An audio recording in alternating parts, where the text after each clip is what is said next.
Question de Charles de Vannes. À Béziers, Robert Ménard demande d'oser la droite, mais ne doit-on pas plutôt parler de droite extrême ou d'extrême droite?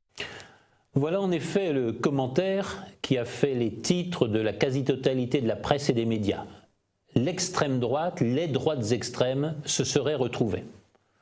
Quel qu'ait été l'intérêt et quelle que soit surtout la portée de ces rencontres de Béziers, je m'inscris en faux contre ce vocabulaire. Qu'est-ce qui caractérise les droites extrêmes, les extrêmes droites, au cours du terrible XXe siècle? D'abord, le refus de jouer le jeu des institutions et le refus du suffrage. Ne nous laissons pas tromper par l'élection du chancelier Hitler en Allemagne. Cette élection a été le fruit de procédures d'intimidation, de violence, pratiquement de vote forcé, qui relativise considérablement l'accusation habituelle, c'est par le suffrage universel que Hitler est arrivé au pouvoir. La réalité est que les extrêmes droites ne tolèrent pas l'élection, que les extrêmes droites rêvent de prendre le pouvoir par la force, et aujourd'hui, dans le jeu politique français, comme d'ailleurs dans le jeu politique européen, je cherche en vain un parti qui ait une mentalité de coup d'État.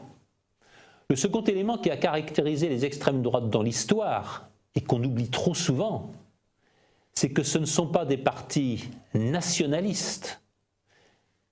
On a les déclarations du chancelier Hitler disant très clairement qu'il est raciste ou racialiste, partisan de la suprématie de la race blanche et de la race aryenne, et que la nation allemande s'incline et sera dépassée par l'avènement au pouvoir de la nation aryenne.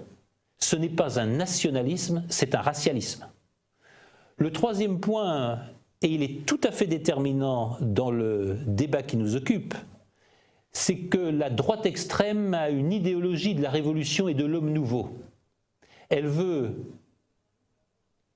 faire table rase du monde tel qu'il est, elle veut réduire en ruine les institutions, les cadres sociaux, les intermédiaires sociaux, les lois et tout ce qui caractérise notre ordre politique, pour lui substituer un ordre entièrement nouveau et procéder à la construction, à la réalisation d'un homme neuf.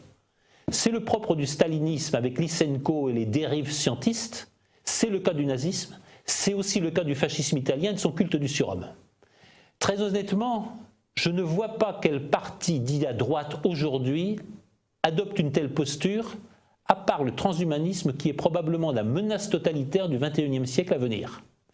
Je vois des droites nationalistes dans une version plutôt libérale, favorable à l'entreprise, favorable au progrès et favorable à l'évolution des mœurs, ou plutôt conservatrices, avec ici ou là une tendance bonapartiste.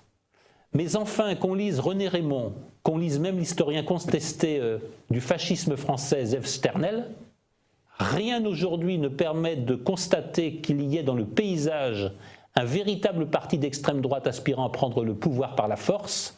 Ni le Front National, ni d'autres organisations plus marginales ne s'inscrivent dans cette tradition du coup de force, de l'homme nouveau et du passé faisant table rase. Nous avons des partis conservateurs qui simplement n'obéissent pas à ce qui paraît devenir le mantra de la droite modérée. Qu'appelle-t-on parti de droite modérée, sinon un parti qui se soumet à toutes les injonctions de la gauche? Merci de votre attention, à bientôt.